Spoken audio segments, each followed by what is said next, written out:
Hello, peeps and peepertons. Man, that sounds too funny. I think I'm going to steal that for a while. Don't feel like saying all right, all right, all right. Hello, everybody. My name is 12 Gauge, and if you're new to my channel, I hope that you find something that interests you, something that makes you keep coming back. And if you've been a returning person, I'm glad to see that you enjoy the content.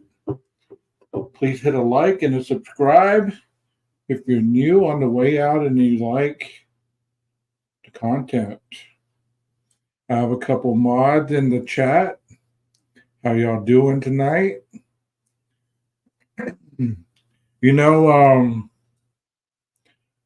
I just got back from the gym, so I was thinking about this case. I have tons of cases and shows in my emails that I haven't even done. Like I want to clear out my emails and get these done with. That's why sometimes they're so sporadic. And that's why I, jump on here. Like the one this morning or this afternoon, that one's been in there for a couple days. This one's been in there for about a week. So I wanted to get it done with because tomorrow, July 4th, and I know that a lot of people aren't going to be on here. So I thought, I think I'll get on here and I'll do this tonight. I hope I'm not looking too shiny.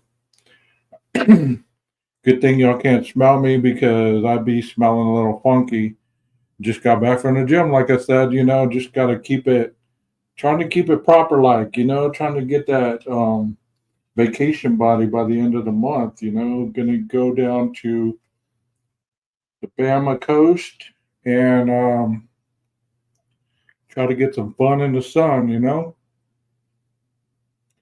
But one thing that I don't know if you're familiar with this case or not, but I'm going to introduce you to it and then we're going to discuss it. Hello, Heather.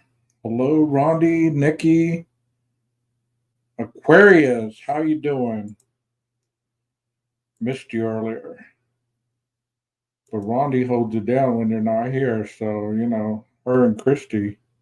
Christy was in here earlier. So always have somebody here backing Rondi up to hold it down. I like that. Not that I had a lot of people to hold down, So here we go. Why didn't it share that page? What did I do? Your boy's flying on adrenaline right now. I'm all whacked out. Sorry about that. I don't know what I'm doing. That's not the one I want to share. No, that's not the one I want to share. Anyways, I'm getting people a little time to get in here anyway, so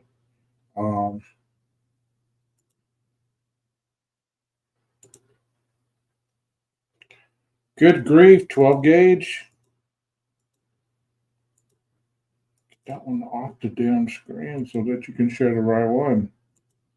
I really appreciate you guys being in here tonight. That you have so many other options that you could be watching right now, and I appreciate you spending your evening with me. Here we go. I finally got it. So this is a very interesting, devastating case, just like most of them have been lately. And here we go. Welcome back, folks. We have another story out of Massachusetts that we're going to cover for you tonight. Some of you may have been talking about it, may have heard about it. It involves this young woman. Her name is Sandra Birchmore. Let me give you a little bit of the background concerning Sandra Birchmore. At just the age of 23, she was found dead, hanging in her apartment in Canton, Massachusetts in February of 2021. Now, the investigation into what happened to her revealed or was ruled death by suicide. The state medical examiner, after the autopsy, found that it was death by suicide. The same autopsy reported that she had been 3 months pregnant. So you've got a 23-year-old taking her own life while 3 months pregnant. So what's the story behind this woman? Well, there's a lot to it, and it's pretty deep. And we begin by taking a picture, I think you just saw it, of young Sandra Birchmore. Here she is. She enrolled with the Stoughton Police Youth Explorer program when she was just 13 years old, okay? Young girl, teenager, right? Wants to get involved in law enforcement. How exciting is that? And here she is pictured with Officer Robert Devine from the Stoughton Police Department. I think he became the chief. But the chief in this picture is part of the story. He is now one of 3 officers accused of having some level of an inappropriate communications, contact, and grooming with this teenage girl, Sandra Birchmore. Now, these 3 officers from the Stoughton PD, on the left, that's Matthew Farwell, who allegedly began a physical, I wouldn't call it relationship because it cannot be a relationship. It cannot be consensual if you're 15, right? But some sort of physical relationship with Sandra when Sandra was 15. Sandra told her friend, allegedly told her friend, that he was the father of the child that she was carrying when she was found hanging in her apartment. Now, we can go back to them if we want. If we can go back to that picture, because I want to describe who the person is in the middle. The person in the middle is William Farwell. That is a twin brother of Matthew Farwell. He's also alleged to engaged in multiple inappropriate physical encounters with her. Again, these are allegations. No one's been charged with anything. And like everybody else, they're presumed innocent, but these are allegations that have been made. He also allegedly sent her explicit messages and photos to her while he was on duty. So what's the big development in this case? Well, so to protect and serve is to be taking inappropriate pictures of yourself while you're on duty?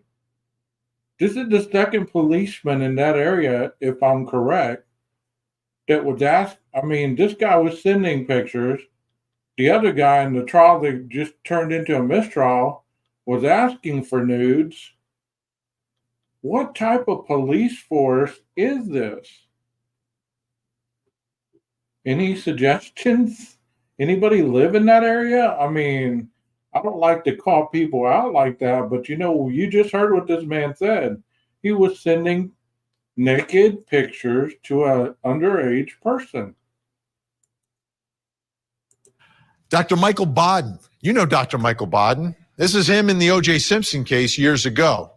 One of the most renowned forensic pathologists has been hired by Sandra's family as they are suing the Stoughton Police Department and the city of Stoughton and those three officers.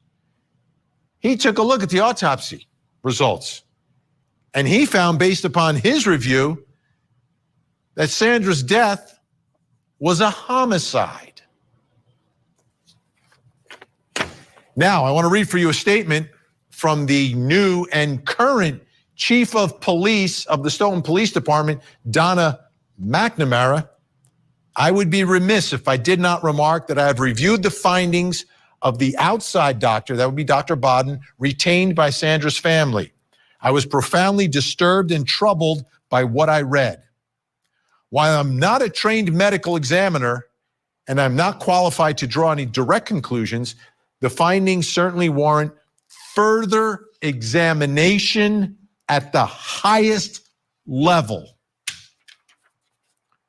So, more problems with local police, or more alleged problems with local police in Massachusetts, in that same area of Massachusetts, and now looking into exactly how Sandra died. Was this death by suicide or was this homicide?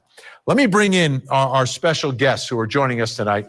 Creator of the Justice for Sandra Birchmore Facebook page, Melissa Berry, and the page's moderator, Suzanne Cleveland. Thank you both for being here. This is the first time on this program we are covering this story. We've got a lot of viewers watching right now who've been locked into the Karen Reed case and are waiting to hear the results of that as the jury deliberates. So, Melissa, I'll begin with you. Okay. Let's start with Sandra. Tell us about Sandra so folks watching now, myself, everyone else, have a better understanding of who she was and where she was in her life at age 23. Sandra was a quirky, kind child. She grew up in Stoughton, Massachusetts, and she was excited that she was pregnant and about to have a baby. She would tell anybody that she was so excited to have this child. And that is part of the reason why people didn't believe that she did this to herself. She grew up, she did have a hard life. Her mother passed away in 2016 and her grandmother passed away in 2016. And a lot of other family members passed away around that same time. So she did have a tough life, but she was so excited to become a mother. And these men took advantage of her, and it's just heartbreaking to see what was done to her. So, well, Suzanne, let's talk about that. Some of these allegations, and obviously the family is now bringing a civil suit. What is the nature of the allegations against these officers and what they have been accused of doing to Sandra, and I guess beginning as a teenager? Well, see, Vinny, that's the biggest problem is that. So she lost her mom, she lost her dad. She didn't have any family members to really go and live with. If you don't mind them, her having it, I think it's probably your channel email, I would think. Well, she didn't have anybody, and these officers took advantage of that. Predators. This poor young woman looked up to these officers as role models and caretakers and protectors, and instead, they violated her. And when the story first came about, it was already tragic that this poor girl died. And we know that Sandra didn't die by suicide. But the reality is that if it had happened that way, and then that horrible death is still on the hands of these predators and groomers who exploited her and took advantage of her and essentially stole her adolescence.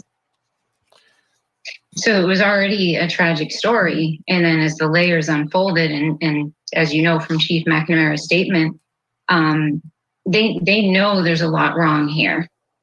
And we've known for a while that there's a lot wrong here. And that's what brings us together tonight. Yeah, and the Karen Reed case obviously has put a spotlight on this area of the state and alleged actions by officers. Now, Melissa, I read the statement from the Stoughton Chief of Police. So what are your thoughts and what is your level of confidence that there's going to be further examination at the highest level, that there will be a thorough investigation here to take a second look at what happened to her when she was 23 and found in her apartment, and what happened to her as a teenager? Yeah, the FBI is looking into her case. The Attorney General has her case now, and we're hoping that because of these developments now with this pathologist coming out saying that her death was a homicide, that we can put pressure on the medical examiner of Massachusetts to reopen her case and re-examine her case. And we can get justice for Sandra and her baby. She was 3 months pregnant. And that's why we've been working so hard to get Sandra's name out there. This was even before, this all came out. We are just working so hard to try to keep Sandra's memory alive. And with the Karen Reed case, we've been able to piggyback off of that and bring a lot of eyes on Sandra's case. And we're just growing and growing, and we're growing on her justice page and on the Twitter page that I also run too. And it's not the first time that we've seen this. And recently here in Court TV, last year we covered the Alec Murdaugh case down in South Carolina. And on the heels of that case, everyone started talking about what happened to this young man named Steve. You know what's tragic, and you guys are hitting the nail on the head right now, is people are abused or they're taken advantage of by people a lot of times that are sworn to protect them, sworn to keep them safe from evil. And they groom them to break down that level of the self-defense level to keep them from getting too close, and they groom them to trust in them.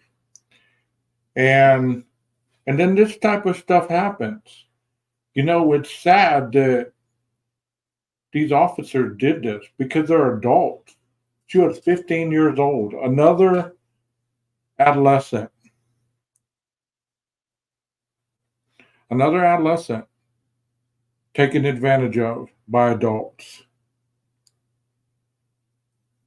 I agree with you, Woke Up. I'm all on board. So if we can all have a talk or, somehow get a channel started or whatever, I'm all on board. I mean, I do a little bit on my channel, but not as much as I need to, you know. But, if you know people for the meantime, send them over here. I have some lives that deal with some of this stuff.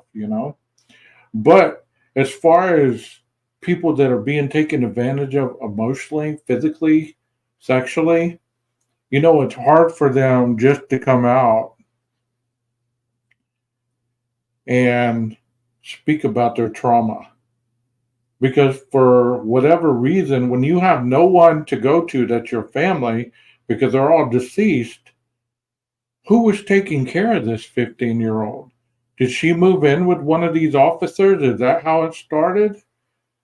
Did she get placed in the state system? Did the state have custody of her? How did it happen? Stephen Smith. And that case was reopened. So I see a lot of similarities in what's happening now in Massachusetts. So, Suzanne, what, from your perspective and the folks that are supporting your cause, what is justice for Sandra? Justice for Sandra.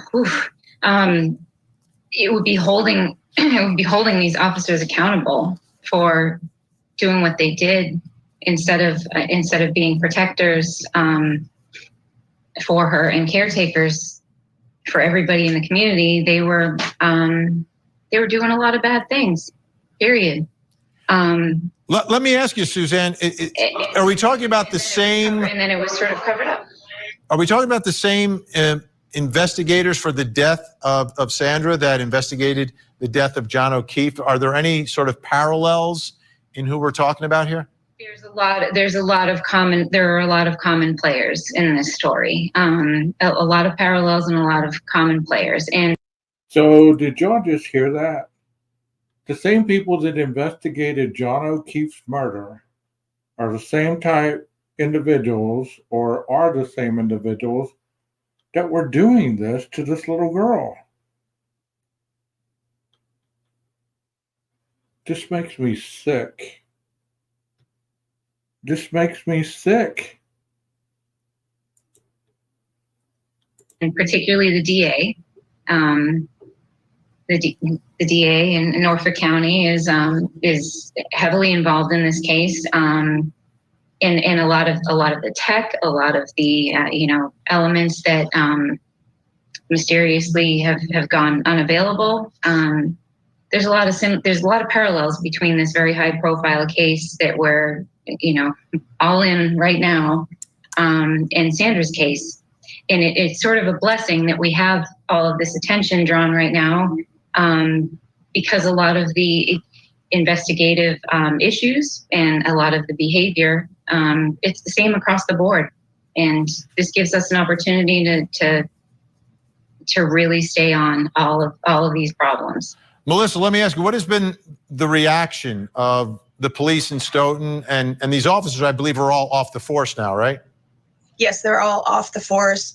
Matthew Farrell has been totally decertified, and the other two officers are making their way through their hearings. It seems like the chief really wants to try to clean up what's going on, what happened in Stoughton. I still think there's a lot of growth. They have a lot of ways to make up for what had happened to Sandra. But they've been, kind to us when we've wanted to do a standout, or if anybody wants to go hold a sign in this town center, they've been kind to us when it comes to that. But there's still a lot that I think needs to be done when it comes to the Sandra Birchmore case, and also looking into the program to make sure there was no other children that were abused. Absolutely. That's a great point. Melissa Berry, Suzanne Cleveland, Justice for Sandra Birchmore is the movement that you're representing. We appreciate your time tonight and giving us a little insight into what else is happening up there in Massachusetts. And we'll speak again. Thank you so much. Thank you so much for having us. When we come back, we're going to bring in our own forensic expert. We'll bring in our former prosecutor from the area to find out, well, what happens next? What could happen here as we continue to take a look at the case of Sandra Birchmore. One of the most successful true crime TV shows. You know what's sad, guys? Is I see all your comments right now. I see them. And, you know, y'all are passionate about change. Y'all are passionate about getting things out there.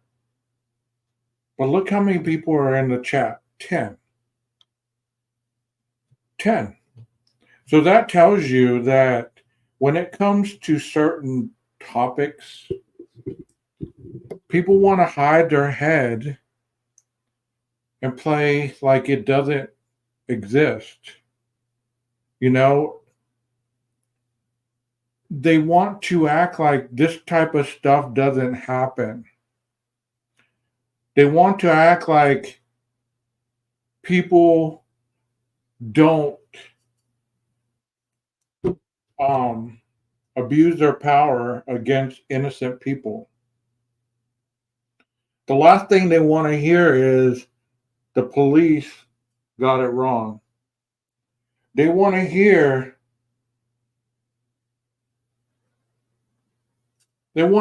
certain things like, let's make fun of somebody. Let's talk crap about other creators. Let's talk crap about this, or let's talk crap about that.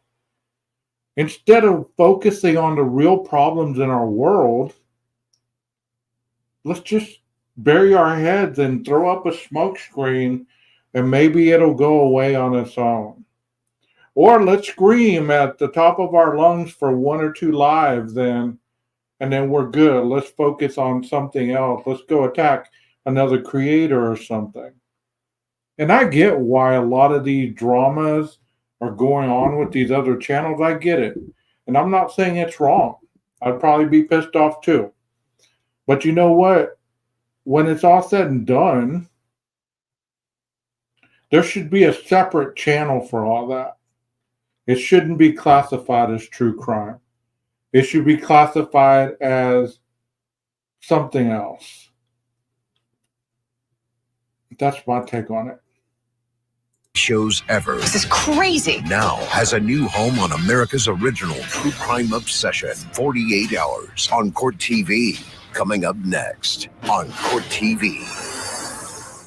We're in the final stretch as the case against Karen Reed nears its end. Plus, Friday, hear from the loved ones left behind with a voice for victims. Opening statements with Julie Grant. Mornings at 8/7 Central on Court TV. I think it spoke to us because we're local. So my bestie lives in Canton. I'm a Stoughton resident. The Sandra Birchmore story really spoke to me. I have a child in the middle school, and it was local, and we knew it just didn't sit right. So there you have one of the supporters of Karen Reed talking about a different case in the same county, Sandra Birchmore. And that's what we're talking about now. 23-year-old woman was found hanging in her apartment in Canton. But now Dr. Michael Bodden, who is helping out the family of Sandra Birchmore, has now written a letter to the Birchman's lawyer about his findings and taking a second look at the autopsy results. And here's what Dr. Bodden says about that alleged suicide. Ms. Birchmore did not die of suicidal hanging. The cause of Ms. Birchmore's death is strangulation, and the manner of death is homicide, Bodden wrote. And this is all from the Boston Globe reporting.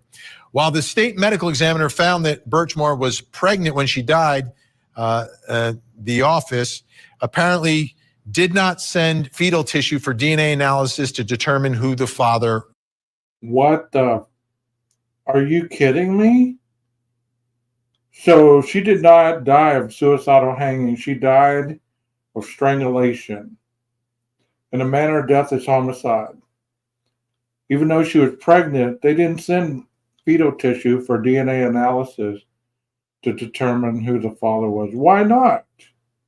What kept them from doing that? Because then you might have the culprit, right? Was. Swabs from Birchmore's body, hair, and fingernail clippings and clothing she was wearing were taken for a sexual assault kit, but Bodden wrote in his report that it appears the evidence was not tested. In Bond's letter, he said Birchmore fractured her right hyoid bone, a small U-shaped bone in her neck. Such an injury occurs rarely, if at all, in suicidal hanging and does occur in half of homicidal strangulations of women. Powerful stuff. So let's bring in our guests, our experts, to get a little more perspective on this. Joining us, Massachusetts attorney Rick Grundy, who prosecuted criminals in Norfolk County for many years. Also joining us, board-certified forensic pathologist, Dr. Priya Banerjee. All right, Dr. Banerjee, I'll begin with you and the findings of Dr. Bodden talking about this U-shaped bone in the neck. How significant is it? And from your perspective, is it more indicative of homicidal strangulation or suicidal hanging? These are all great questions. And, that's the sort of clutch point here. I think you have to take it into context that she's extremely vulnerable. She was young and pregnant. And we know that population, any pregnant woman, but a young pregnant girl is especially susceptible to violence. So forget about any other backstory, even in isolation. So I want to bring that up. I think there was a huge misstep, in fact, verging on malpractice, if you will, by not testing the fetal sample. So that's the baby tissue for DNA or saving it, because that's always a question in these cases. And I don't think it was known that she was pregnant. And finally, the sort of clutch point, the hyoid bone is a very delicate U-shaped bone that sits under the chin where I am pointing. And I sort of explain it like the wishbone of a turkey. It's very delicate. When you play tug of war with it at Thanksgiving, it breaks. Now, like that, it has to be fixed. So this is like a floating bone. So you have to sort of have pressure from both sides. That can happen in hanging, but again, to me, it's a red flag that needs to be really looked at carefully because the homicide suspicion is there. All right, Rick Grundy, what happens now from the justice side of all of this? You have the chief from Stoughton, the new chief, saying further examination at the highest level is warranted here. It seems like there might be some federal action on all of this, but how about Norfolk County? How about the medical examiner? How does this proceed from this point if you have a forensic pathologist from a civil case providing an opinion like this? Well, you take that opinion to your own medical examiner's office and you present any other evidence, the DA's office, or present that there's other questions out there that warrant looking back into what they're doing. The big question becomes, I don't know what the interment was of this young woman. I've had cases where one case in particular was a 15-year-old girl who was put in the ground as a natural death. 26 years later, we did we brought her in and did a re-autopsy, and we were able to, there was enough remains there in the condition to determine that she was in fact strangled. So we got to determine what we have to look at and whether those nail clippings, etc., are still available. Murder case, there is no statute of limitations, so it can get up and running at any point in time. Let me ask you, Dr. Priya Banerjee, this is 2021. Well, that's good that there's no statute of limitations in a murder case. And they've already concluded that it was a homicide. So now it's time to find the killer. When this happened, any value in exhuming the body? And could you, through that process and do another autopsy, is there any chance that you could somehow determine who the father was? Yeah, that's a difficult question. I wanted to bring up something about the hyoid bone. I just wanted to say that it usually is in multiple pieces and doesn't fuse. It has cartilage in it in younger people. So again, it's going to take a lot to fracture it. That needs very careful analysis. And I don't know if there's any retained samples. So usually with an autopsy, there's small nickel or dime sized pieces of tissue that we keep in case there's a question. I don't know what the retention time is for the office, whether that sort of small sample has the fetal tissue that can be sampled. Maybe they did microscopic examination that would have access to tissue, or worst case scenario to exhume her. I think this is such a serious case. It's at least worth effort, of exhuming her if it goes to that, if those first two scenarios aren't possible. All right, we have about 20 seconds left here, Rick. The final word, you know the politics up there, you know the way law enforcement works. What are the chances, you think, of something happening here?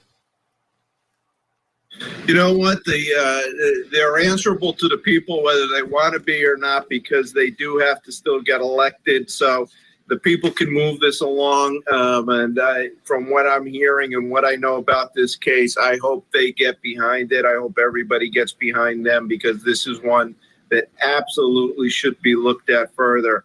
I could give you the Real Housewives background with respect to all the politics, both the prosecutor, the district attorney before the current one, and his brother being a Stoughton police officer during this period of time, not implicated in any matter. Gotcha. All right. And then we're out of time again, Rick. Is the present DA.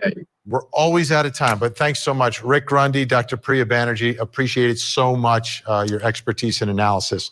All right, before we go, please take a look at the screens. Folks, we have a missing child. This is Amoni Michelle Javoanna Bro. Amoni's missing out of Dayton, Ohio, only 15 years old. If you see her, pick up the phone, make the call, 1-800-THE-LOST, 911, or you can call the Dayton Police Department in Ohio. Let's see if we can get Amoni to a safe place tonight. I'm Vinny. That is just terrible, guys. Let's watch another one.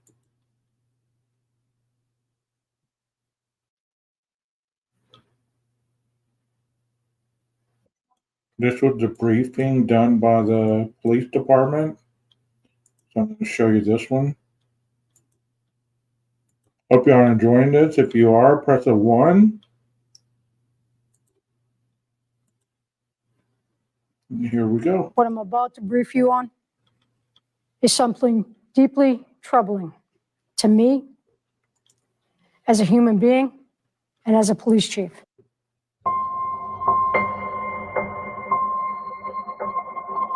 Three former Stoughton police officers, the focus of a 19-month-long internal affairs investigation for allegedly having an inappropriate relationship with a young woman who was later found dead inside her home.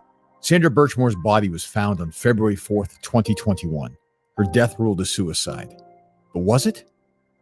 Given the circumstances of her final night and what we know about the last person to see her alive, leave many that have doubt.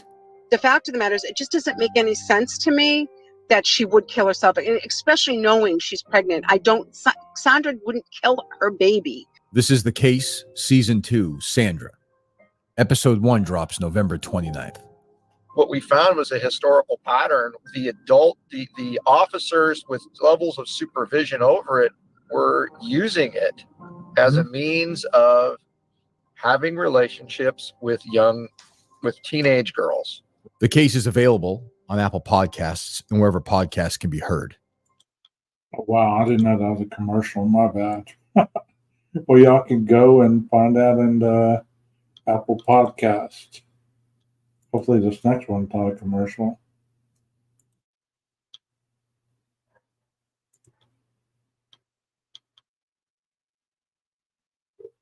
Hold on a second.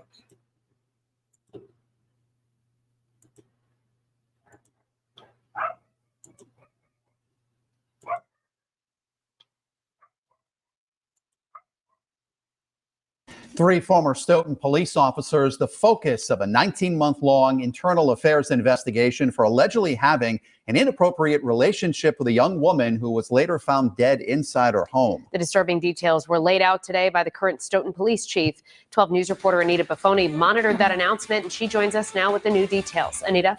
Well, Shannon and Mike, the Stoughton police chief is looking to have those three former police officers placed on a national decertification list for their alleged actions, meaning they wouldn't be able to serve as a police officer ever again. A 23-year-old was found dead in her Canton apartment last February. The next day, a lengthy internal affairs investigation within the Stoughton Police Department was opened, revealing three Stoughton police officers allegedly had inappropriate relationships with the woman. Through a sustained and deliberate combination of lies, deceit, and treachery, they violated the policies and the core values of the Stoughton Police Department. The Stoughton police chief said Friday the young woman, Sandra Birchmore, was mentored by the three officers since she was 13 years old while in the department's Youth Explorers program, which has now been disbanded.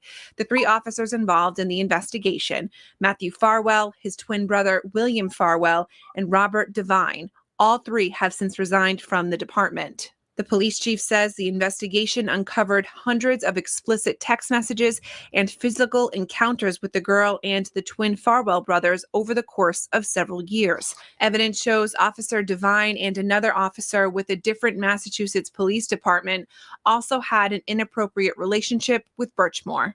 All three men, the Farwell brothers and Devine, violated their oaths of office and should never have the privilege of serving any community as a police officer. Now, no charges have been filed yet. The internal affairs report has been referred to the Norfolk District Attorney's Office. Boston Media reports the officers involved denied allegations of misconduct. I'm Anita Buffoni, 12 News.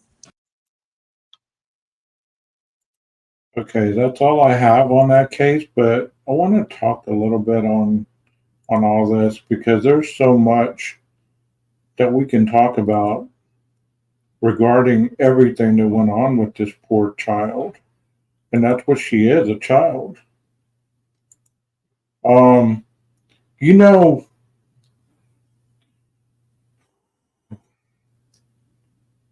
abuse is a hard topic for a lot of people to listen to. It's a hard topic for people that have suffered through abuse, the trauma, the exploitation, you know, all the horrific things that happen to people when they're abused. You know, it sounds like this case that they were grooming young girls who were either in a program or some sort. It sounded like they were in a program, and these officers were were like enlisted to watch over them or make sure that they were okay. And it's just not officers, guys and gals. It's not just officers. It's teachers too. You know, and no offense to any teachers in here, but there are teachers that are doing the same thing. They're grooming their students. They are having inappropriate relationships with them. Every day you wake up to some sort of teacher molested this kid. They groomed this kid for years. They sent explicit text messages. They snuck him out of the house. They gave him alcohol. They gave him drugs. They gave him all kinds of stuff to hurt them. Well, don't get me started on CPS, because CPS, you know, a lot of times, and there are some good ones, just like everything else, there's some good investigative officers in the CPS field, but I've also seen some terrible ones too. They take away children that don't need to be taken away. And sometimes when the parents are doing everything they can to get these children back, they still won't allow them back in the home. And it's just tragic.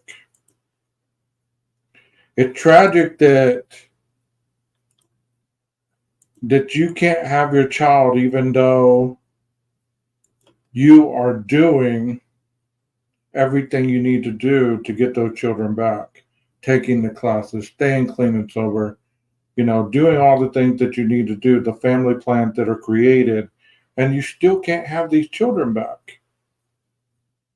And they're still in your life a year after you get your child back. So it's almost like you're being watched. And some people are needed to be watched. I'm speaking very general right now. I'm not speaking on specific cases. Some people do need to be watched. I've worked with some that, I'm glad that CPS came in their lives and took those kids out of those homes because they were living in a home that was not safe for them. But back to the abuse, where do these kids go to find safety? Where do they go? If they're going to school and that's supposed to be a safe place for them, but their teacher's trying to molest them or have sex with them or lure them into doing something deviant or sending them nudes or this or that and the other, where do they go? Where do they go? Where's their safe place? Where is their safe place to land?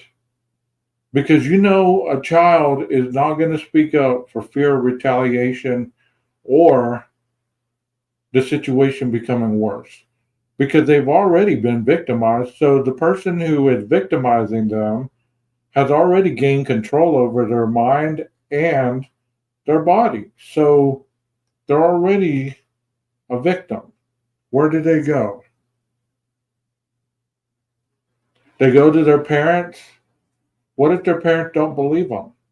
I've heard countless stories of abuse victims going to their parents, and instead of believing them and calling the police and filing a report and everything else, they discount the kid's story. Why? Because the kid has behavioral issues or they have issues with mental health or whatever it might be. So therefore the child is not believed. We need to do better, y'all. We need to do better. We need to find a place for these children to have a safe place to land. It seems like everything that used to be structured is so streamlined now that kids, adults, females, males, you name it, they get lost in the mix. They just get shuffled on to somebody else. Well, we can't help you. Go see this person. Well, we can't help you. Go see this person. And then we find out that these kids run away from a home that wasn't safe for them to begin with. And then all of a sudden, when those parents are on here or in the media, all of a sudden, they have no clue why the kid ran away. They had no clue why the kid didn't want to be at the house.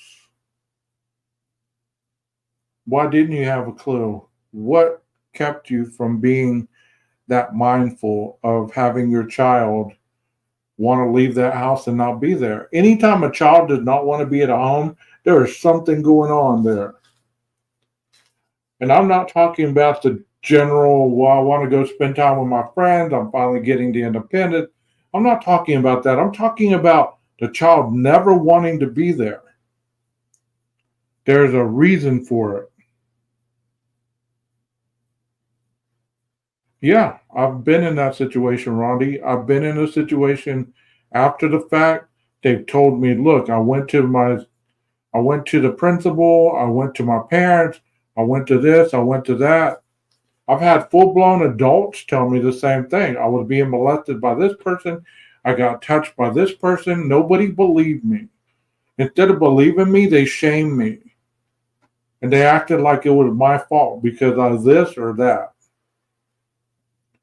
And you know what that does to a person when you don't believe them that something is going on with them?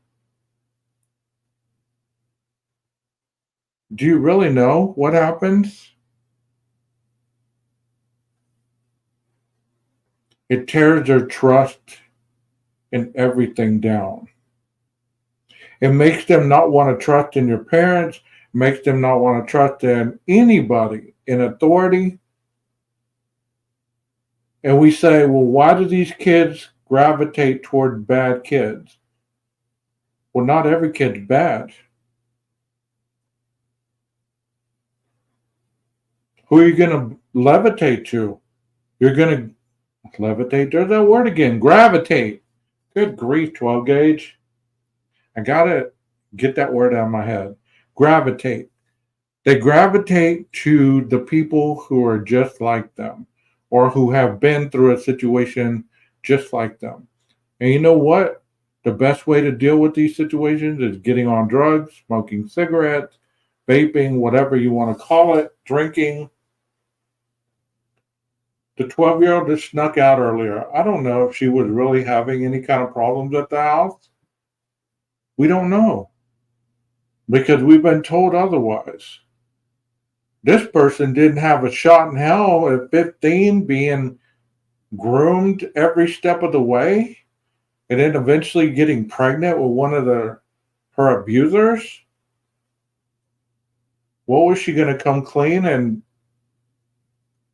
be a whistleblower on the whole department? Did she have information that was going to bring the department down? Is that why automatically she was taken out? We have such a mentality in our society today that people are not valued. They are dispensable in our eyes, and that's sad. That is so sad that people are viewed as dispensable. Just like using a razor, you use it and dispose of it. That's how kids are viewed. That's how adults are viewed. That's how people are viewed with problems. As dispensable. Let's move them on. They're too problematic for me. Let's move them on down the line. I want you to be real in the chat. And if you replay this and it makes you angry and you unsub, I understand it. It's not a pleasant topic. But you know what? I want you to take a minute to really reflect on what type of person you are. What type of family members you have. If any one of them came to you and said, this person touching me, this person sending me nude photos, this person doing this, that, and the other, how would you handle it? Would you make it a joke? Would you say, oh, just block them. Just delete those photos. Or tell your teacher tomorrow. You got to quit passing the buck. You got to quit passing the buck. You know, we have countless family members that their kids eventually get on probation. And you know what? Being on probation is basically being supervised so they don't break any more laws. But you know what happens? Their parents are calling us all day long, every day. This kid isn't doing this. He doesn't want to do this. He doesn't want to do that. I don't know what to do with them. You're the freaking parent.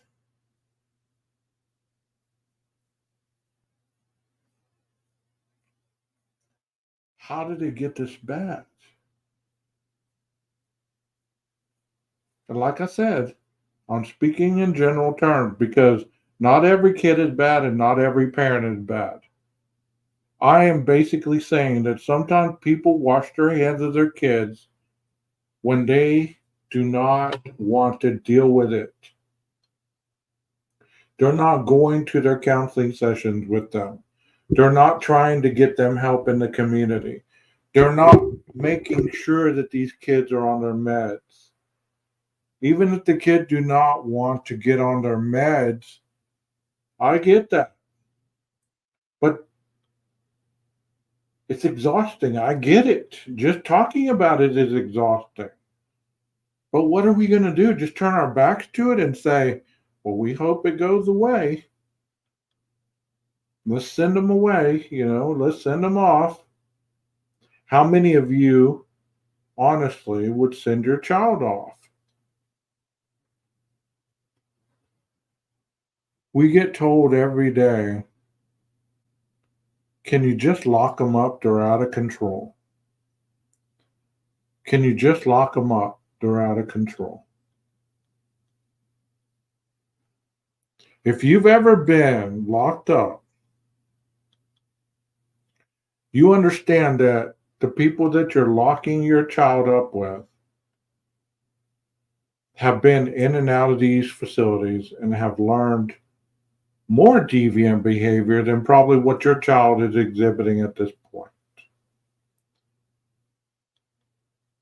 And if you don't have children, I understand this topic doesn't relate to you. But this person was 23 years old.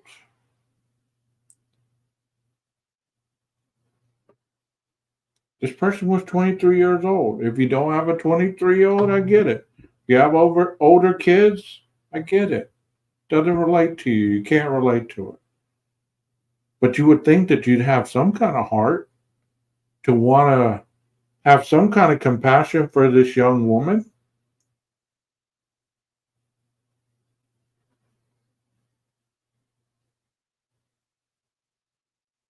You have grandkids, you have nieces and nephews, you have there's kids that are down on your block that are screaming for help. They're going to be apprehensive. They're going to be not wanting to talk to you. It's kind of like having a stray dog that's been abused. When you first get it, it's squeamish. It won't come to you because it doesn't trust that you're not going to hit it, that you're not going to kick it, that you're not going to yell at it. You have to be patient and show it love and compassion to break down the abuse that's been presented on this animal. As far as children, I'm not comparing them to an animal, but what I'm saying is you have to be smarter, not working harder.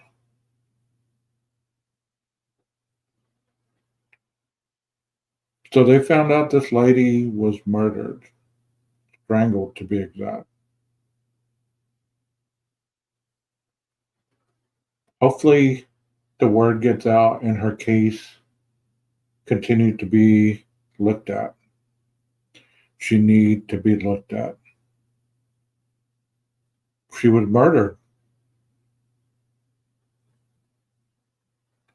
There's plenty of cases on, if you look at true crime, honestly, there's plenty of cases that are cold. There's plenty of cases that people don't talk about. That's why I don't get this platform. There's so many cases that people could just be talking about and getting out there rather than just focusing on one case every night. What about these other cases? What about these other cases? Well, we don't want to talk about those because they don't bring in numbers. They don't bring in clicks. They don't bring in viewers. Well, that's why you're here. Why don't you go somewhere else? Why don't you go to another platform? Start a new platform that isn't true crime. If you just want friends in the chat and to bring in numbers and just talk about nothing for hours and hours and hours, or to just rehash stuff that you talk about every night, go to another platform. Start another platform.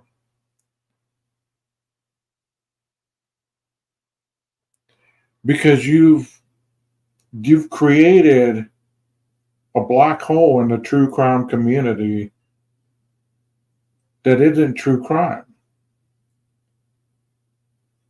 You can put a hashtag down and say, well, this is about true crime because I start off my show talking about this, but then I start talking about myself, or I start talking about this, or I start talking about that.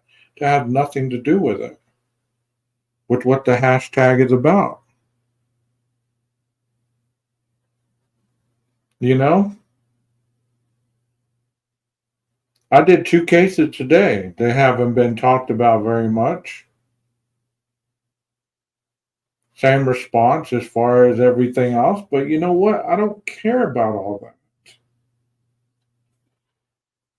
I just believe that if it was my family member, I'd hope that somebody on these YouTube streets would at least present the case. Even if they don't know much about it, just present it, just show it.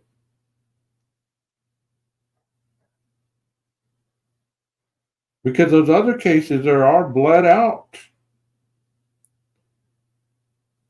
Probably Friday will be the last time that I'm going to talk about Idaho for a while, unless something comes up that is different to talk about. And I'm being honest. Have you noticed I haven't really been talking about it as much as I was talking about it? If it gets me 10 people in here, if it gets me 100 people or 300 people, it doesn't matter to me. What matters is I do my best to present the best product because I'm here for you. You're not here for me. You get that? I want to create a chat room where it's a safe place to land. I want to create a channel and continue to create this channel where it's a safe place for people to come to be able to be themselves rather than to hide behind trying to fit into this place. Because everybody is human and everybody's voice should be heard. You know, I do cut it off when it gets vulgar or, you know, people get aggressive. That's just too much. There's no need for that. You know, there's no need for that. You know, I used to run groups and I'd work with the rowdiest people. And they always say your groups take on the personality of the facilitator.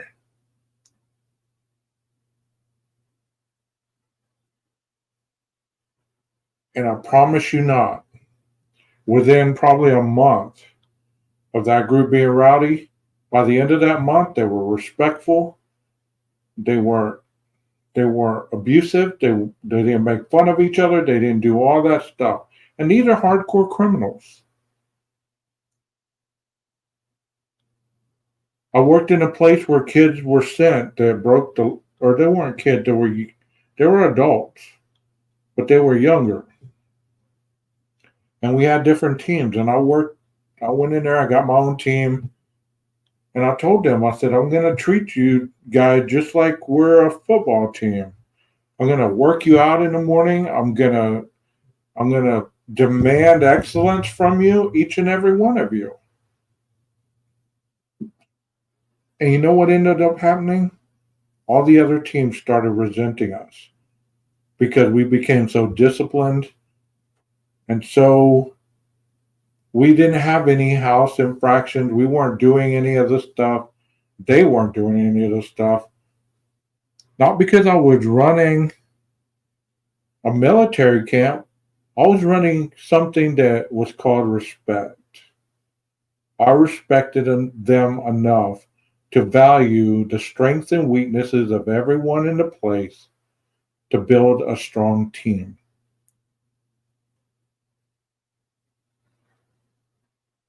I had other counselors hating on me. I had other teams hating on me. You know,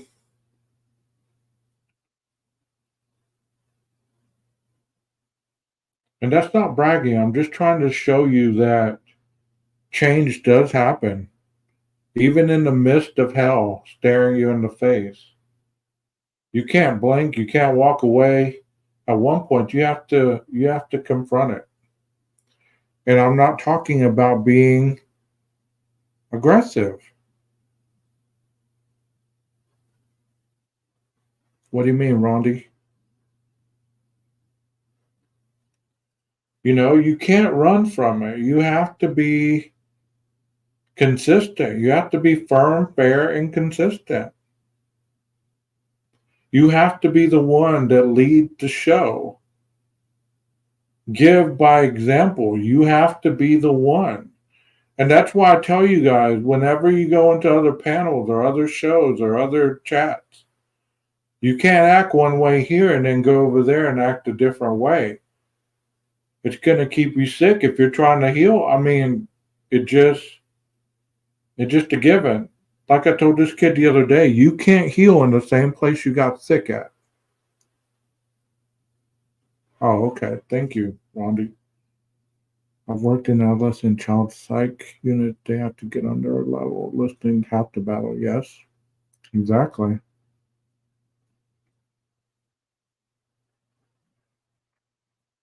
Thank you so much for being here. Woke up.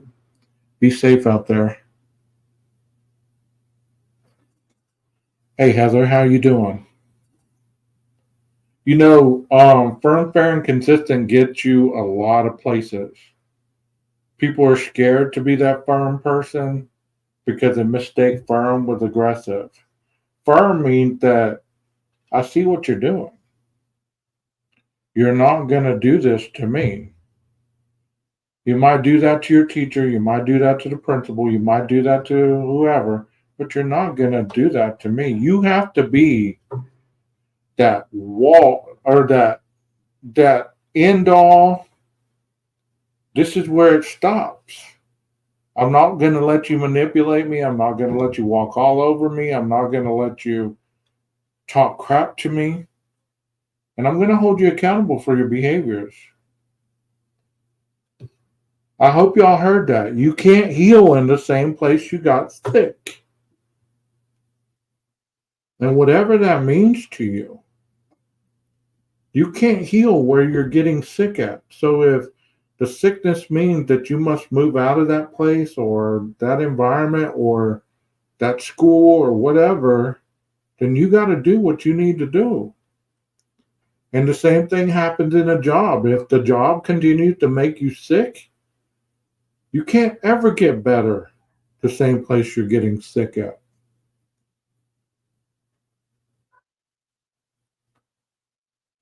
So many individuals, they get complacent in their lives and they start to hate their own lives.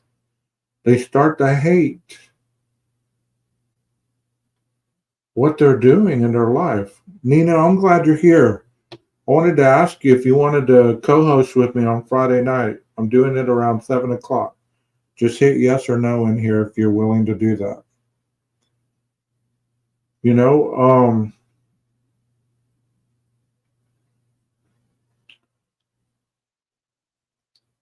You have to have a passion for compassion.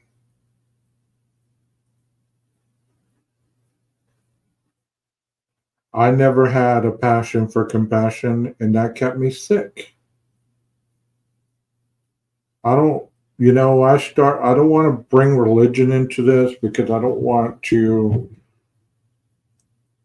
offend anybody if they don't believe or whatever, but I'm going to tell you my story, and this has nothing to do with anything I'm trying to pass off, okay? In 2008, I got baptized. Up until then, I was still struggling with my sobriety. I was struggling with my mental health. I was struggling with a lot of things.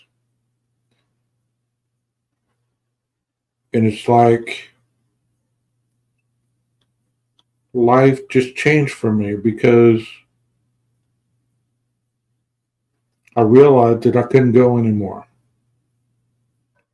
I couldn't go defeating myself like I was telling you about just now. Everything I talk about, I've been through, I've overcome it. That's why I feel so passionate about it, because I understand that it can help one person who's out there struggling. You don't know how many people they're going to touch lives too.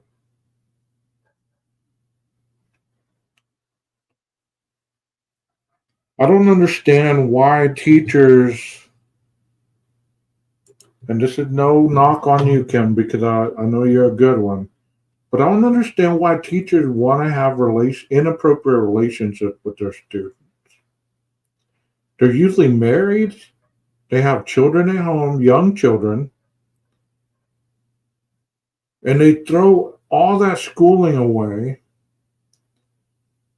all that time spent becoming a teacher for a fleshly desire.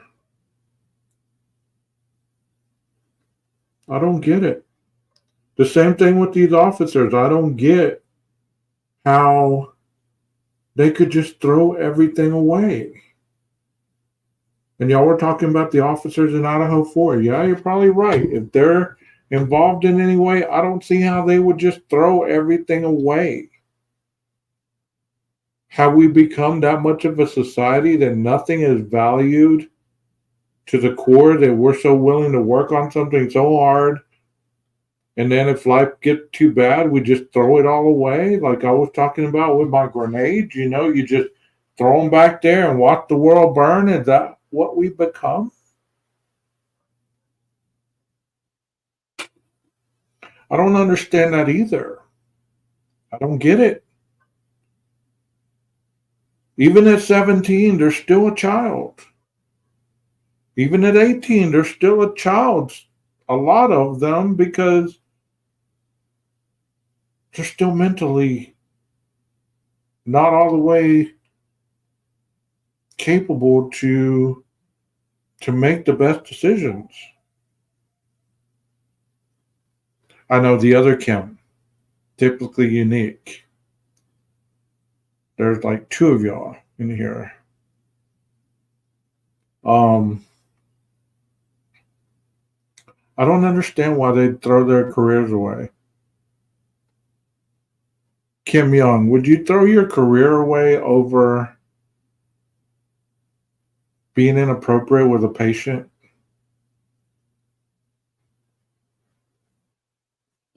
Ask yourself, any of y'all, whatever you do for a living, they tell you set the boundary with the customer, with the patient, or with the offender, or whoever. Would you throw your job away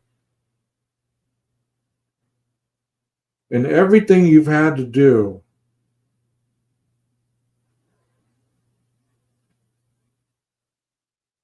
Would you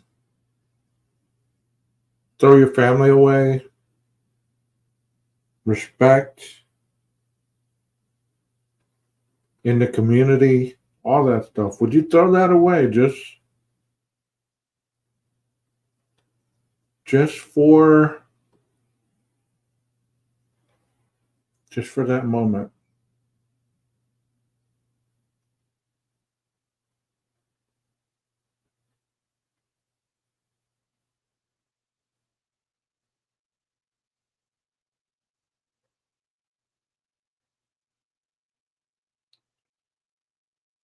I believe that as a society, there's a lot of people that are hurting.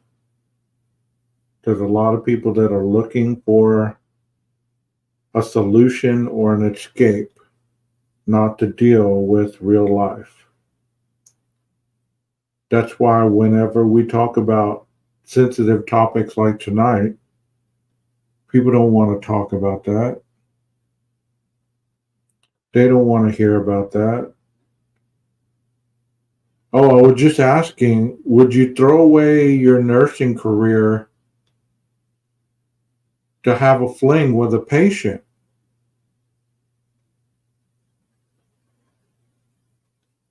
I wouldn't think you would, but I was using that as an example because most of us are put in a position of power and control, not of other people, but of our own desires. When we're hired onto careers, we're given an opportunity to be held to a higher standard. And sometimes people just abuse that power.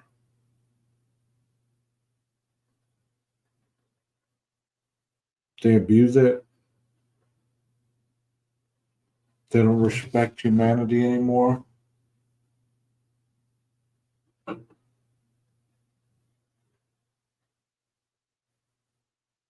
I'm going to put this comment up there because you're so right. I feel today people take job based on income. I feel when you're working with people as an example, you better feel passionate about the choice of the career. You're so right.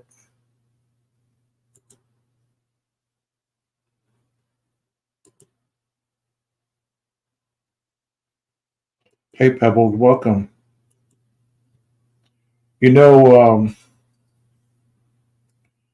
When we're talking about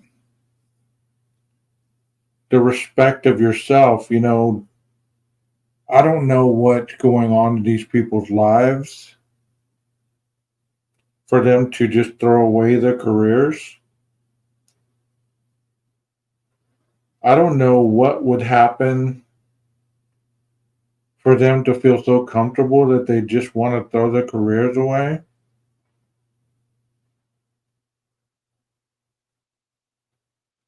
And some of these women that have been arrested for inappropriate relations with their students, they even have kids almost to the age that the kid that they're messing with. So that makes you wonder, what kind of mindset do they people have? Very true, Heather. No fear of being caught. Because they feel that I'm in a position of power, you're not gonna narc on me.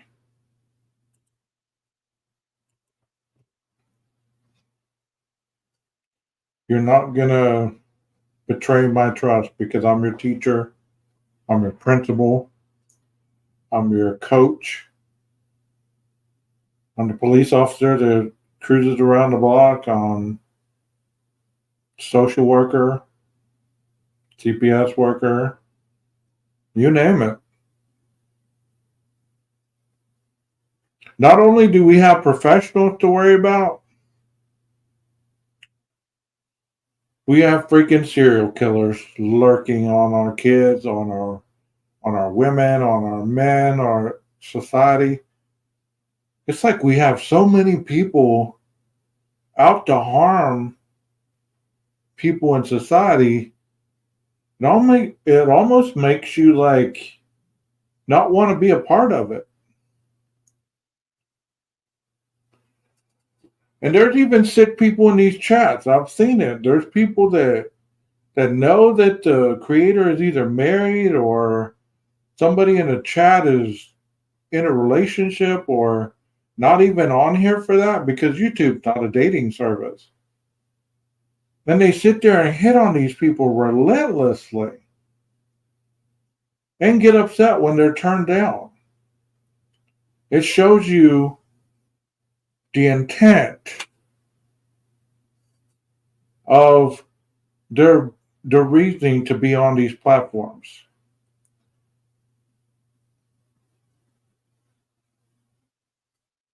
They're not here to help. They're not here to put attention on these cases.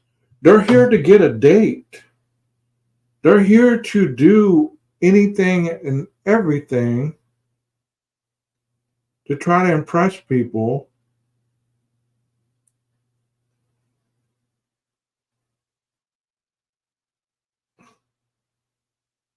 When did that become reality?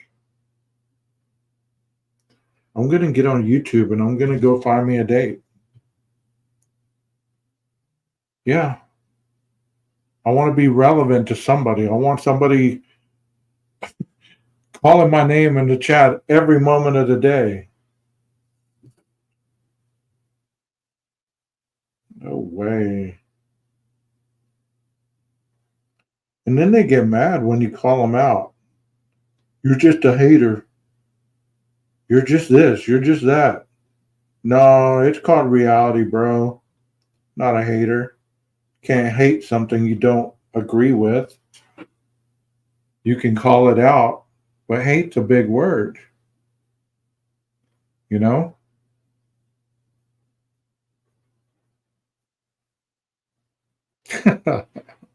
Exactly. Exactly. I like that. Dating on YouTube is how you end up on an episode of Dateline. Exactly.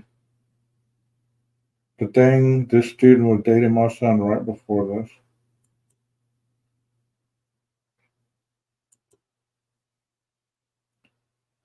But do you really, let's talk about solutions because we could talk about problems all night long.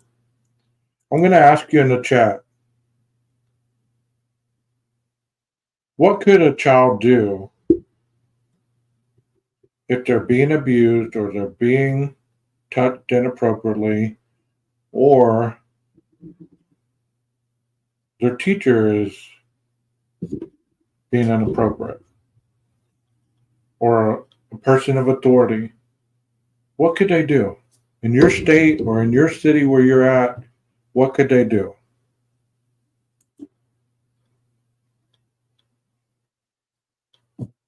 Type it in the chat.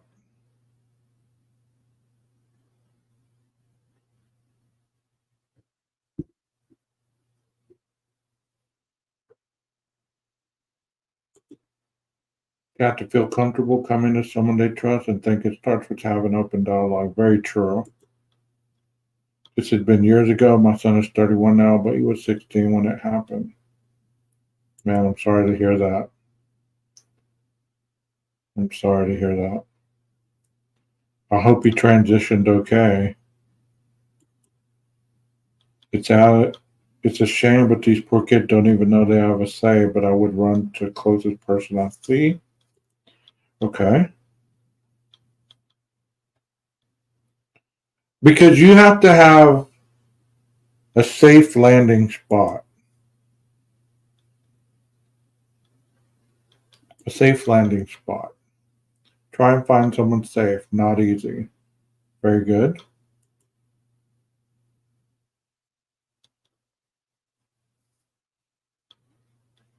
Because if there's any kids listening, I mean, they might be going through this and they might not know what to do.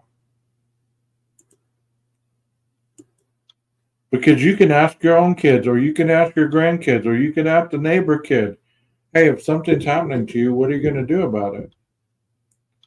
You know, they even have hand signals. I have family members that I've been out with them, and I think the hand signal is this or something. When you need help, you do this. And that's supposed to be the universal sign that I'm in danger or I have trouble going on. Can y'all see that? Kind of like tapping your thumb against your first finger.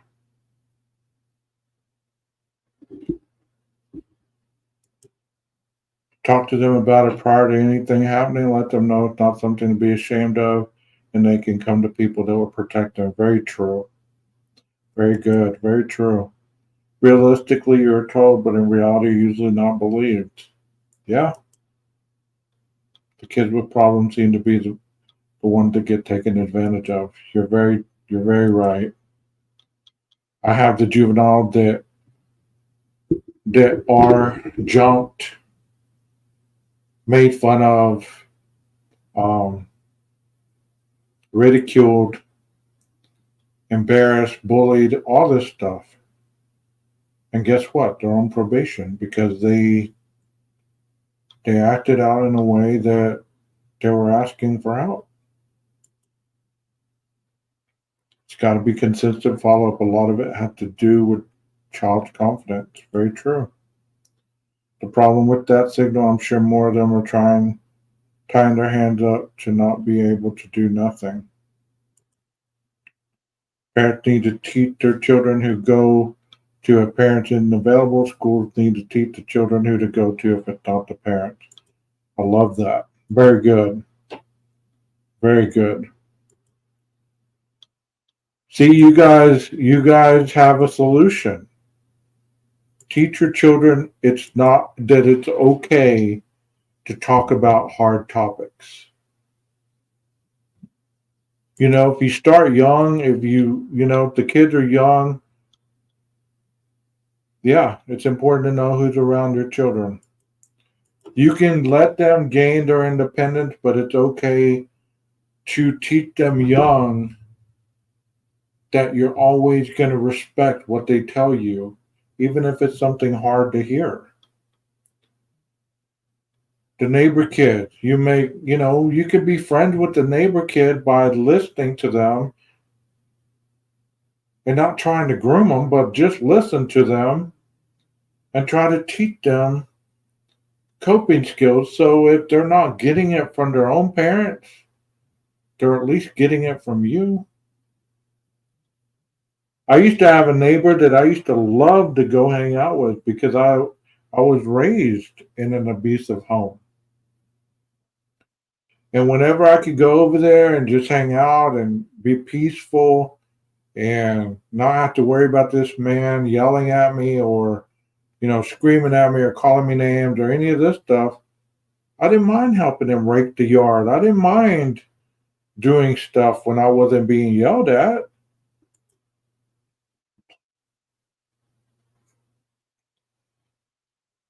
Exactly. You definitely don't let a young girl spend the night if there's other young boys in the home. I would think. I don't know. I could be wrong. Predators groom our children, so we start grooming them in a positive way prior to anything happening. They'll be comfortable coming to you with these issues. Yes, I have family members that are younger that I constantly ask questions. Who's this? Who's that? Because I hear them talking about these people. Or I ask them, well, what'd you do today? How was school going? How's this and how's that? And you know what? They talk to me. And that shocks me because I never thought I'd get along with kids as well as I do. And I'm not doing it in a creepy way. I'm just like, I'm just interested in what they're going through. And they share their accomplishments with me. They share a lot of things with me. And if it's something that is hurting them, I would ask them, hey, can we take this to your parents if you can't tell them? Or do you think we need to take this further? Do you feel like this is something that needs to be addressed?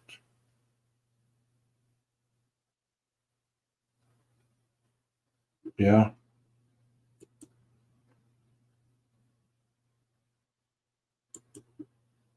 It's bad. It's bad.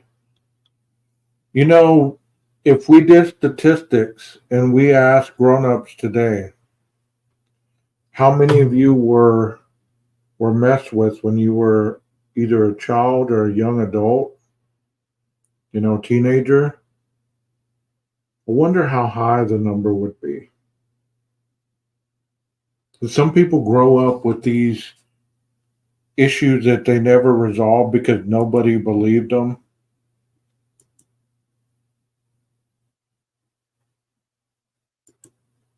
And they just passed it along.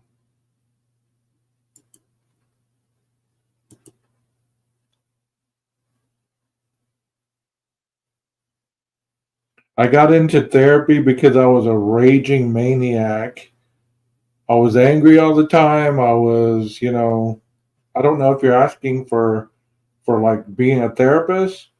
I didn't get into being a therapist due to my own issues. I got into being a therapist because I got tired of being, I used to take on any kind of job that I could get. And I got tired of doing that. And the most vain answer that I can give you is I got tired of that and I wanted to dress up at my job. And then I went to therapy myself and found out that I had a lot of issues, but I did have a lot of abuse and a lot of trauma going on that I didn't realize that I had going on. I had addictions, I had all kinds of stuff going on. So I don't know if that answers your question, but y'all don't be nervous asking me questions. I will answer anything. There's no shame in my game. I just don't want to dox myself or my family. I hope you understand that. Um, Even though some of you might know my real name, it's cool. Just please don't call me that in the chat or anything, okay? That's all I ask. You know, what I found out in therapy, I went to a play therapist when I was like 31, 32. And all that time, I thought I was mad at my mom or that I was mad at my dad because we had no relationship whatsoever. And I found out in play therapy that I was more mad at my mom, and that's why I treated women the way I did because the person who was supposed to protect me from the abuse and everything, in my eyes, betrayed me, which in reality, she didn't. She was doing the best she could, but but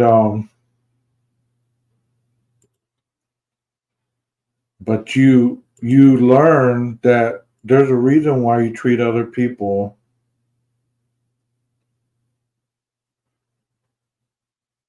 I became abusive in relationships because I would cheat on them, I would lie to them, I would manipulate them, I would play the victim.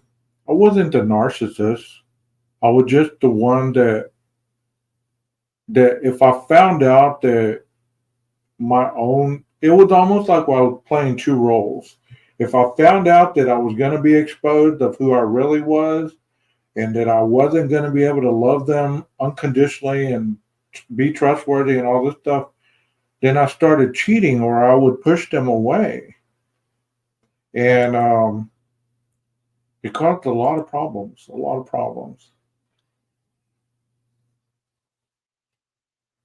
Yeah, it's needed. But I found out that I would treat these women badly because I didn't have a relationship with my mom. And there's going to be a lot of men that don't believe in that. There's going to be a lot of women that don't believe in that. You know, you'd be shocked how many people will call it psychobabble BS, you know, when I tell them about the stuff. And I don't really tell a lot of people because that's the answer that I get. Um, because I don't look at it as psychobabble. I look at it as, you know what, there's a reason that I was treating people badly. And I wanted to find out why because I was treating myself badly, you know, because I wanted something that I could never keep. But at the same time, I didn't know how to keep it once I got it. And, you know, most men that do that to women, I've ran across a lot of men that hate women. They swear up and down they love them, but you can tell by everything in their being that they do not like women. And I'm not talking sexually, I'm talking about the attachment. They don't know how to attach.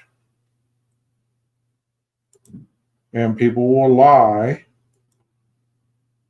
No, I never got physical with them. I saw that too much growing up, and I never got physical. I'm a big guy, so most of the women that I dated or was in long-term relationships with were smaller than me. You know, I never figured, you know, there's no reason. There's no reason for that. I wouldn't even yell at them. I would just do the incognito stuff that would hurt them emotionally. You know, I would never put my hands on them. That's why That's why whenever I speak and people are like, "You're yelling," like this black girl, she's like, "You're yelling at me." I'm like, "No, I'm not. I'm just talking like I normally talk." And I said, you would know if I was yelling at you. You would know.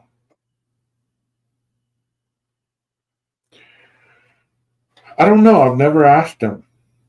I think it was just a generational pattern that he saw. His own mom and him had issues. Um, I can yell. Yeah, I can yell. Um, but I believe that my father and his own mom had issues, so it kind of got passed along.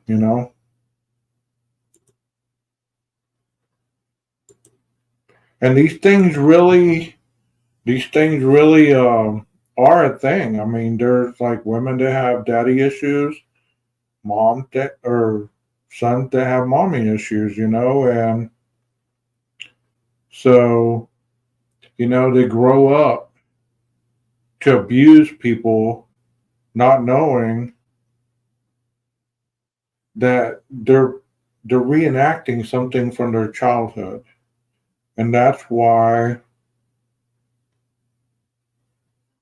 it causes problems. Like, have you ever dated somebody or known somebody, maybe even a family member, that gives you the silent treatment whenever things aren't they're not going their way? And they just give you the silent treatment. They won't talk to you, they'll just look at you. And they will be mad at you for days and days and days. But they'll never speak on it. That's abuse. Anytime that you withhold something that you would normally give to somebody, even as simple as this, if I say I love you and you don't respond, then you're emotionally abusing me because you're withholding something that you know is going to hurt me. I hope that makes sense.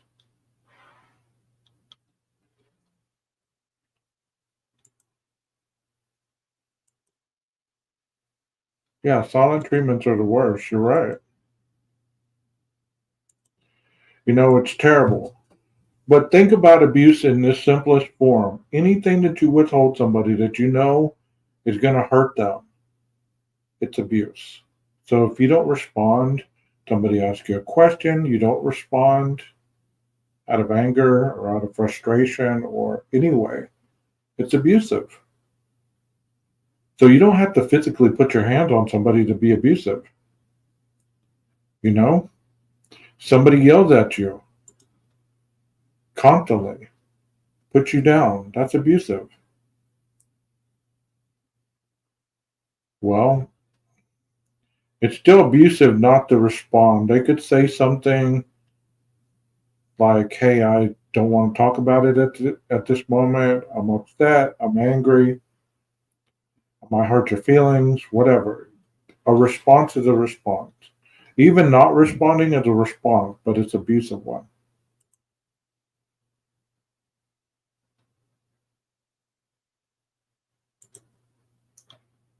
Yeah, it makes you feel irrelevant. You're right. So try to remember that whenever you're teaching other people how to treat you, because that's what we do as humans. We teach people how to treat us.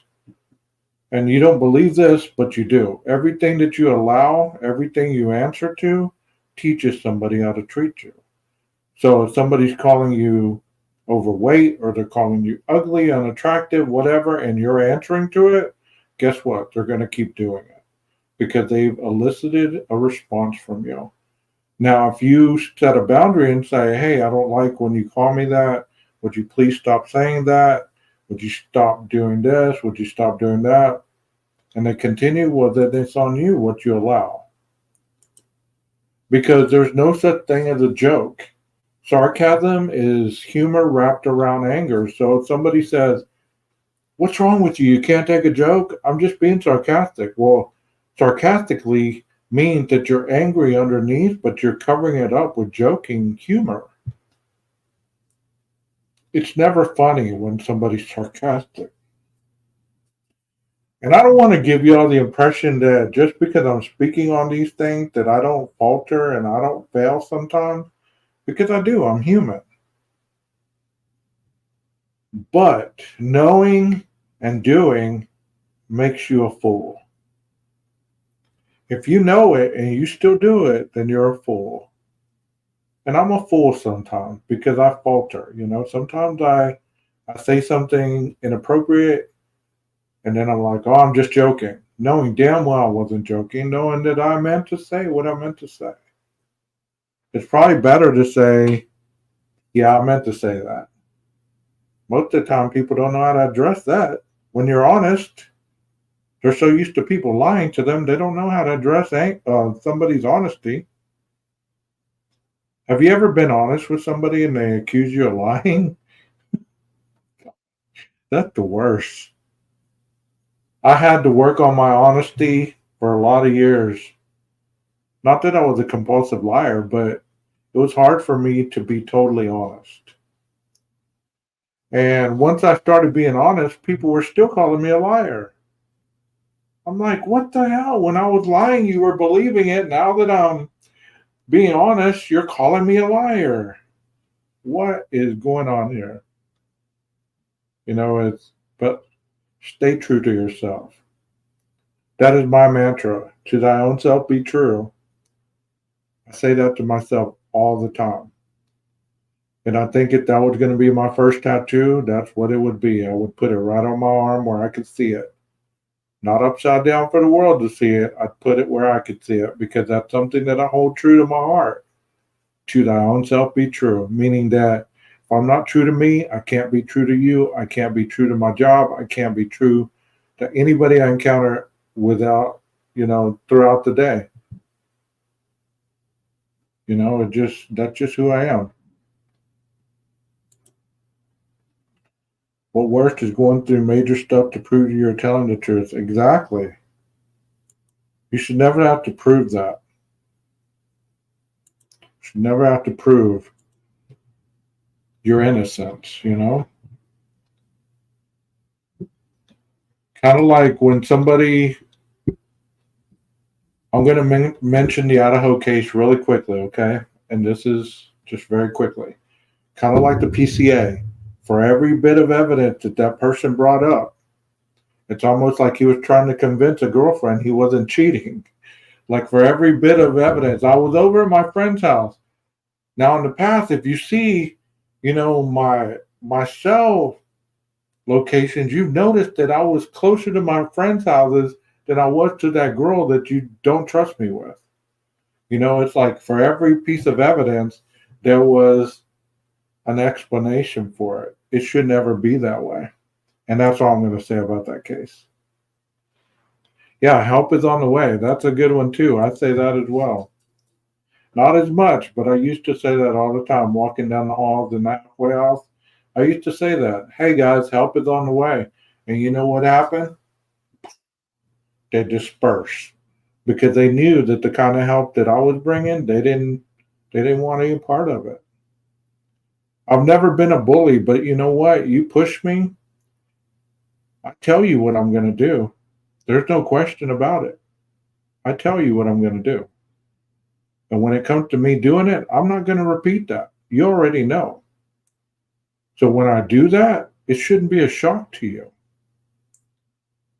Do you understand that? And it's not being aggressive. It's being honest. And a lot of people can't handle that. So I used to tell my clients, you know what? If you do this, I'm going to lock you down this weekend. Damn it, they wouldn't try me. And when they come in and their pass was denied and they were locked down for the weekend, I made them a believer that I was a man of my word. I don't like to be aggressive. I don't like to be passive aggressive. I'm not going to be wishy-washy with you. If I say something, I'm going to do it. And that's something that, hopefully society gets back to. Because so many people beat on their chest about what they're going to do and never do it. I'm not a bully. You know, I will talk to you to the point where if you start getting loud with me, I'm going to be like, okay, I get this conversation's over because you're yelling at me. You're feeling out of control or something. I guess this conversation's over. Let's calm down and, talk about it when you're calmer. There's no sense in all that. And when you pick a battle, I'm giving you a lot of nuggets tonight for free. When you pick a battle, always ask yourself, is this going to matter in 6 months, a week, a year, 3 years, 5 years? Is me picking this battle going to mean that I'm about to ruin something that can be worked out? Is this the right time to do this? Am I in the right frame of mind? Is that other person in the right frame of mind? Can we wait a little bit? Not everything's an emergency. Yeah, because when you're angry, you can't take those things back.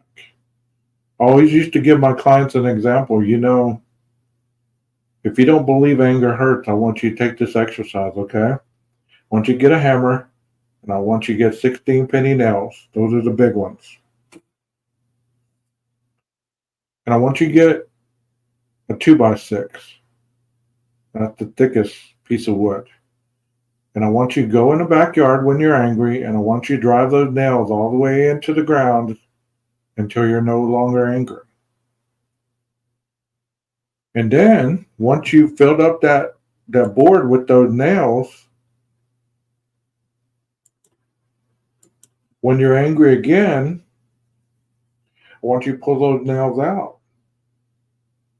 And once you get to the end of the board where all the nails are pulled out, I want you to see that even though you dealt with your anger appropriately, you still left a hole that can be repaired. I hope that makes sense. And here's another one. Being angry at somebody is like you swallowing poison, expecting them to die.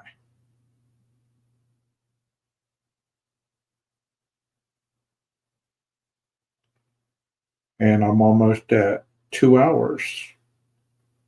I didn't mean to go this long. Are y'all still cool with going some more, or are y'all tired of hearing me? Either way, I'm good either way, but there's two coping skills right there. I've given more than that, but I hope you heard those two things. Yes, it is. Yeah, just breathe.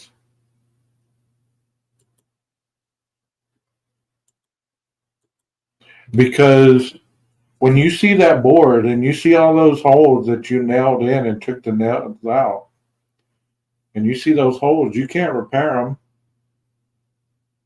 because you've already pulled the nail out. Even though you dealt with it appropriately, it still left a wound. So you getting mad at somebody is like you swallowing poison expecting them to die. It's never going to happen. You're the one that's probably going to die due to a health problem, or you're going to cause a health problem. And there's probably some non-angry people in this world, and that's great. I've met some. I've met quite a bit. They're chill people, man. They don't get mad. They don't lose their temper. They're just chill. And that's a wonderful thing. I had a boss that died in 2022 of COVID. And she was the most chill person I ever knew. She would drive me crazy. That's good. She would drive me crazy because she would just say,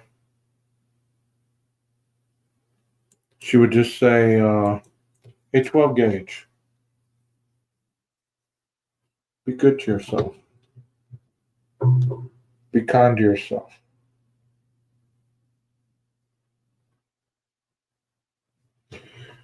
Someone telling you to be kind to yourself if you've never known how to be kind to yourself.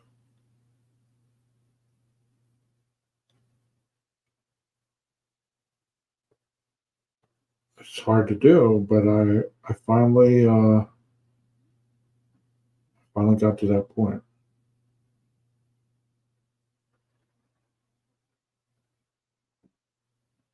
I like that, Rondi. That's a good quote. I like it. And if you guys follow my community tab, I do try to put a motivational quote every day. I try to inspire people even if they don't know me. I don't do it for the glory. I don't do it to be recognized. Just do it just to do it. I used to paint, but I found out that I paint like a kindergartner. So I stopped doing that. I'm a perfectionist, I guess, and I just could not get the hang of it. I picked up playing guitar. As you can see, the blue one back there, I have been playing it. Still not perfect, but trying. Hopefully, in a couple of years, I'll be able to strum out a song. But guys, I hope that you've enjoyed this. I hope that you passed the word along that this is a safe place to land. That people can come here and be themselves. People can come here and express themselves. And that there's nobody in the chat that's going to hurt them.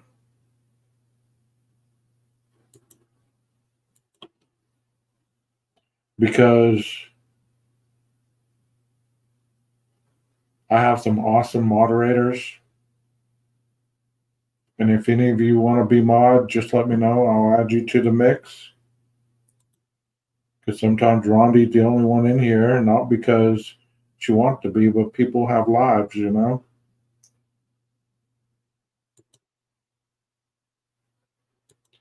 Just continue to work on yourself if you're working on yourselves. Like I said, I will be back Friday night to do one more installment of the Idaho 4. And then Sunday, probably do the Serenity Sunday. And then I really don't have much more to present. I mean, I'm going to look for other cases, though.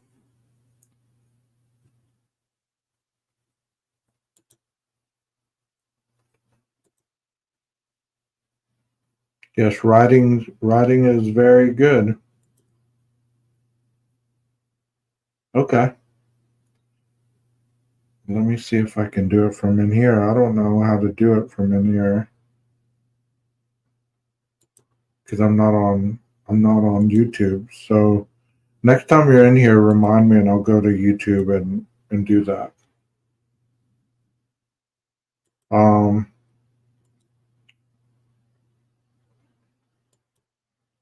Thank you for saying that. I work hard at making sure it stayed that way. You know what the thing about that is? It's not necessarily about kicking people out or timing them out. Is you make people uncomfortable with your piece. If they're a dysfunctional person, they're not going to want to stay around very long. So always remember that.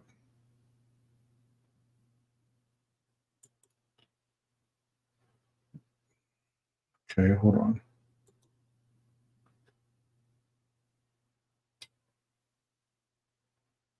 Yeah, I'll have to do it in YouTube.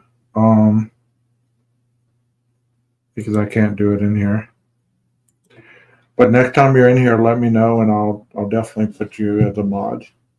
But y'all remember that. The more peaceful you are and the more you're okay with yourself and you're running with a crowd of people that are just thinking like you and acting like you, a dysfunctional person's not going to want to be around you very long, especially if you don't react to their dysfunction. you know? So you guys enjoy the 4th of July. Let's celebrate the 4th. And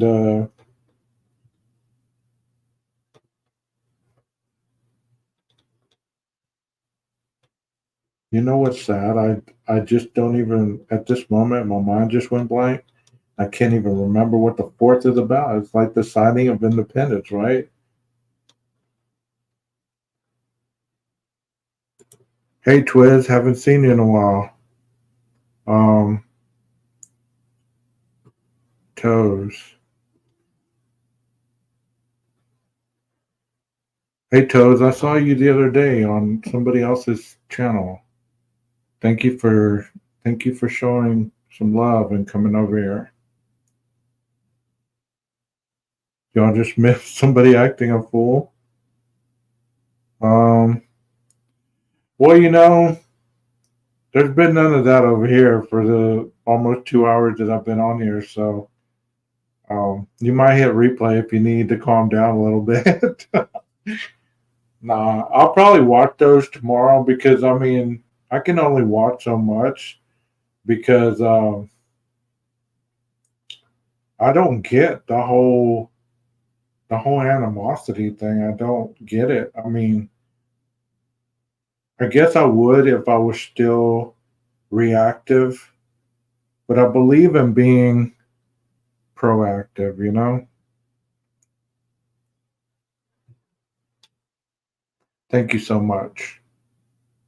Let me go ahead and go to YouTube and do that so I don't forget, because I might not catch you in here again, or I'll forget and then I'll feel bad if I don't make you a mod. There's Cluminati on, there's JB Gunner, Dago's on. That's where some of the people are, I guess, which is fine. Hey, there's 12 gauge right there. There's my twin.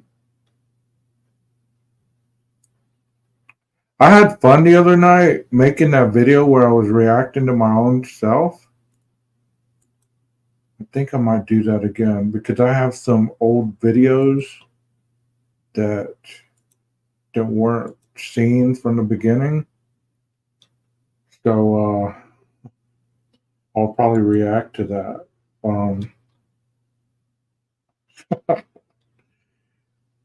You know what's funny is step your game up, my boy. That cracked me up when I said that. I was like, wow.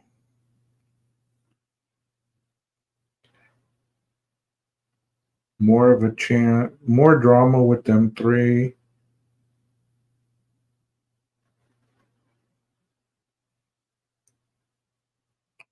Yeah, I was responding to myself. Let me play a little bit of that. That way y'all can hear it. I think it's pretty funny. If you didn't see it, I want y'all to see a little bit of it because I was cracking myself up. Might not be as funny to you, but this shows you a little bit about my humor.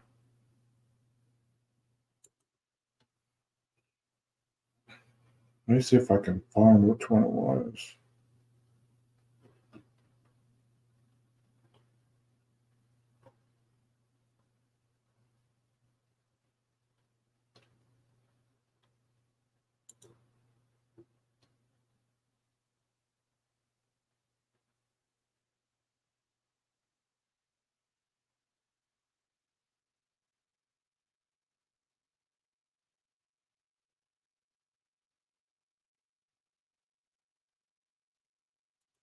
Do y'all remember which one it was?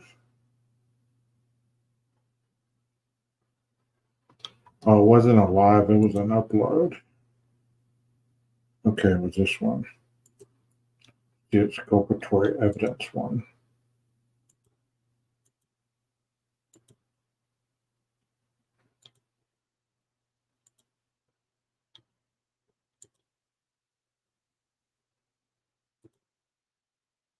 I would say slow night. Or was it Dylan?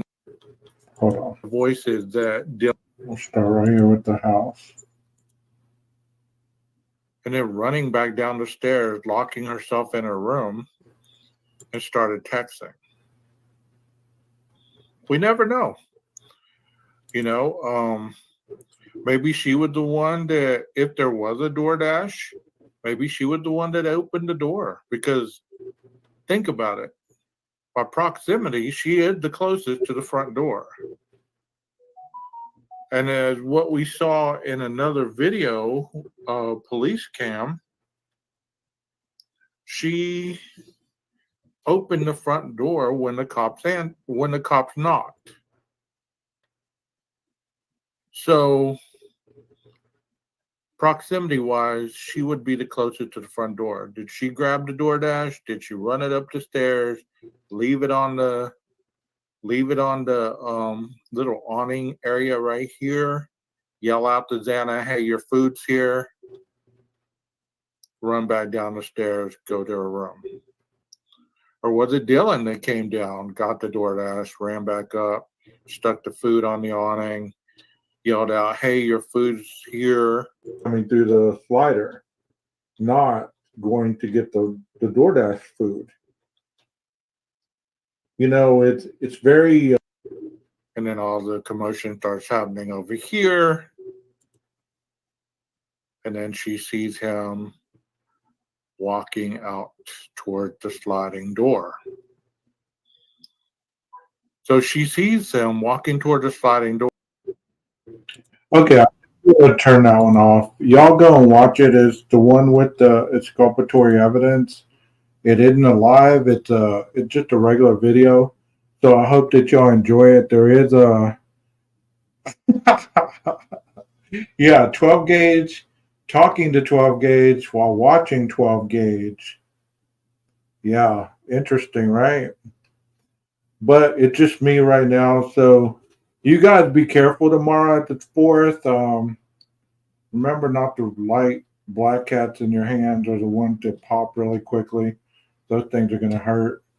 Please don't do M80s or any of those other things because you might not have a finger left.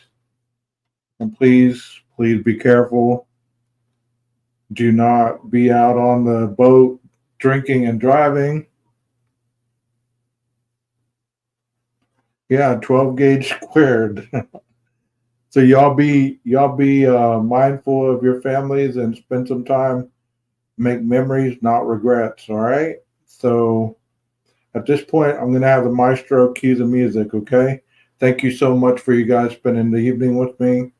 I will see you again soon. Y'all take care.